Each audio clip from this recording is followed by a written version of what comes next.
Hello everyone, welcome to DSP online study.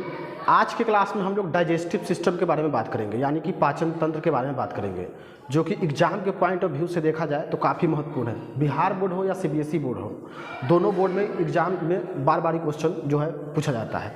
आइए देखते हैं डाइजेस्टिव सिस्टम क्या होता है, पाचन तंत्र क्या होता है। तो यहाँ पे क्या है, डाइजेस्टिव सिस्टम, पाचन तंत्र। इसको हम लोग इमेज के थ्रू समझते हैं।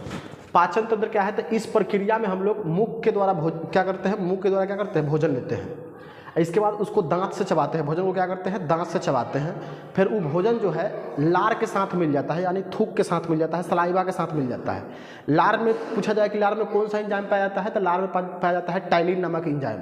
प्रतिदिन कितना लार का निर्माण होता है, तो प्रतिदिन 1.5 लीटर एंजाइम का निर्माण होता है, प्रतिदिन 1.5 लीटर लार का निर्माण होता है।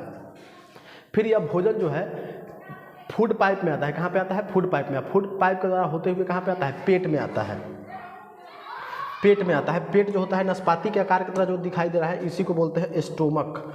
यही है स्टोमक, पेट है। क्या है, स्टोमक है। पेट में 3 प्रकार के एंजाइम उपस्थित रहता है। पहला है HCl, दूसरा है पेप्सिन, तीसरा है म्यूकस। अच्छा, HCl का काम क्या है, तो HCl के पूरा नाम है हाइड्रोक्लोरिक एसिड। इसका काम क्या है, भोजन को एसिडिक बनाना, यानी कि अम्लीय बनाना, भोजन को खट्टा बनाना। जब भी हम लोग ढकार लेते हैं, जो खट्टा खट्टा लगता है खाना, किसके कारण, तो HCl के कारण। पेट में एसिडिटी हो जाता है, तो किसके कारण, HCl की मात्रा बढ़ जाता है, तो उसी के कारण क्या होता है, एसिडिटी हो जाता है। तो डॉक्टर जो है क्या चीज़ लेने का सलाह देता है, तो डॉक्टर जो है डाइजीन नामक दवा लेने का सलाह देता है। इसमें डाइजीन खाया जाता है। बेकिंग सोडा, खाबर सोडा घोर के पीने से भी जो है उसका मात्रा जो है, HCl की मात्रा जो है कम जाता है। और छोटे बच्चे में देखिएगा, छोटा बच्चा जो है तो खट्टा चीज़ क्या करता है, किसी भी चीज़ को फाड़ देता है। तो खट्टा चीज़ जो है, छोटा बच्चा जो है जब भी अपना बच्चा जो है दूध पीता है, तो जब उल्टी करता है तो किस तरह, दही की तरह उल्टी करता है, तो किसके कारण, HCl के कारण, हाइड्रोक्लोरिक एसिड के कारण। फिर है पेप्सिन। पेप्सिन का काम क्या है, तो पेप्सिन का काम है प्रोटीन को पचाना और इसे पेप्टाइड में बदलना। पेप्सिन का काम क्या है, प्रोटीन को पचाना और पेप्टाइड में बदलना। प्रोटीन किस में पाया जाएगा, जितना दूध है, मछली है, इस समय क्या पाया जाता है, सोयाबीन है, इस समय पाया जाता है प्रोटीन। दाल है, दाल में क्या पाया जाता है, प्रोटीन पाया जाता है। इस सबको पचाने का काम कौन करता है, पेप्सिन करता है। म्यूकस का काम क्या है, तो म्यूकस जो है पेट को सुरक्षा प्रदान करता है और कीड़ा मकोड़ा से बचाता है, और अम्ल को क्या करता है, मेंटेन करके रखता है, नियंत्रण करके रखता है, और पेट को कीड़े मकोड़ा से क्या रखता है, सुरक्षित रखता है। इसके बाद भोजन जो है ये छोटी आंत में जाता है। जो ये गुलाबी रंग का जो दिखाई दे रहा है, इसको बोलते हैं छोटी आंत, स्मॉल इंटेस्टाइन। इसमें भोजन जो है 4 से 5 घंटा रहता है। यहीं पर पाचन की प्रक्रिया जो होता है पूर्ण होता है। लगभग 4 से 5 घंटा यहाँ पे भोजन जो है रहता है। यहाँ पर भी इसकी लंबाई जो होता है 6 से 7 सेंटीमीटर होता है। इस लंबाई कितना होता है, 6 से 7 सेंटीमीटर। यहाँ पर भी 3 प्रकार का एंजाइम रहता है। पहला एंजाइम कौन है, तो पहला है एमाइलेज। पहला है एमाइलेज, दूसरा है ट्रैप्सिन, तीसरा है लाइपेज। एमाइलेज के काम क्या है, तो एमाइलेज के काम है कार्बोहाइड्रेट्स को पचाना। जितना कार्बोहाइड्रेट भोजन, जैसे कार्बोहाइड्रेट किस भोजन में पाया, जैसे रोटी, चावल, आलू, इस समय क्या पाया जाता है, तो इस समय पाया जाता है कार्बोहाइड्रेट। तो इसको पचाने का काम कौन करेगा, एमाइलेज। फिर ट्रैप्सिन का काम क्या है, तो ट्रैप्सिन जो है भोजन को ग्लूकोज में बदल देता है। प्रोटीन को पचाता है और उसको ग्लूकोज में बदल देता है। किस में बदल देता है, ग्लूकोज में बदल देता है। फिर है इसके बाद लाइपेज।